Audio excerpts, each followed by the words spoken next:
Hello, I'm John Vance. I'm the Information Officer here at the U.S. Embassy in Prague. I have with me today William Siefken, who's come from the Center for Strategic and International Studies, a think tank in Washington, D.C., and he's here right now in Prague for a conference. Perhaps you'd like to expound a little bit on what brings you here. Yeah, last year, European, which is a think tank here in Prague, in coordination with the Czech Foreign Ministry and with certain other think tanks in Europe, developed a project to prepare policy papers for the Czech government prior to its assumption of the EU presidency. This work was done last fall, and now at the end of the Czech presidency, we're sort of getting together to take a look back and see what has transpired in the interim time and to draw up some other recommendations looking forward to where and how the United States and the European Union can expand their coordination and their cooperation in dealing with some of the issues raised, and particularly in my case with energy security and climate change. Energy security has certainly been a major topic in Europe in the last few months, particularly with some of the problems that arose between Ukraine and Russia. So what are the prospects now as the Czech Republic and other countries look for alternative sources, the Nabucco pipeline and others? How do you see this playing out?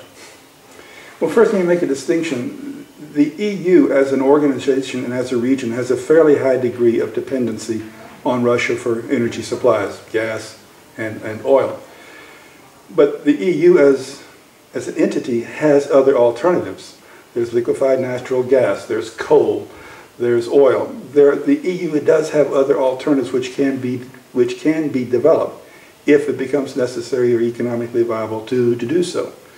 Unfortunately, that part of Europe, Central European countries particularly, that were formerly under Soviet domination, have a very high degree of dependency on Russia, particularly for gas. Mm-hmm. The Czech Republic, in its wisdom, has perhaps had more success than others in establishing other opportunities and diverse sources of energy. For example, when there was the pipeline interruption earlier this year, which happened to coincide with the Czech government signing an agreement with the United States that Moscow did not like, the Czech government was able to find alternative sources and was able to weather this event with not too much problem.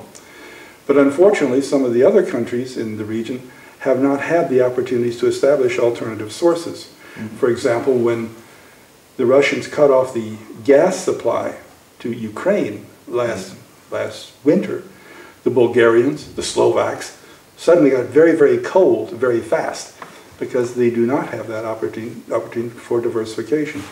So there is a big movement, I think, in the European Union to begin developing alternative sources of energy to reduce dependence on the Russians, as well as to find more carbon neutral or environmental friendly sources of energy to reduce the carbon footprint of industry.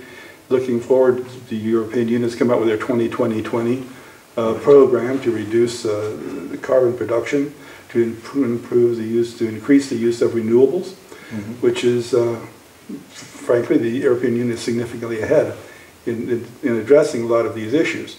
Unfortunately, there's still some issues to be addressed in terms of internal coordination, as well as implementation of a lot of the rules and regulations which have been directed in Brussels.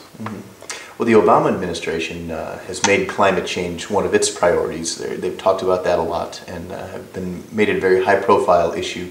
How do you see the U.S. role evolving now, especially as we move forward towards Copenhagen? What do you prognosticate? Well, on the one hand, the new Obama administration has made, as you pointed out, energy security and a more carbon-friendly environment a major priority of this new administration. Unfortunately, we're only 4 months into it.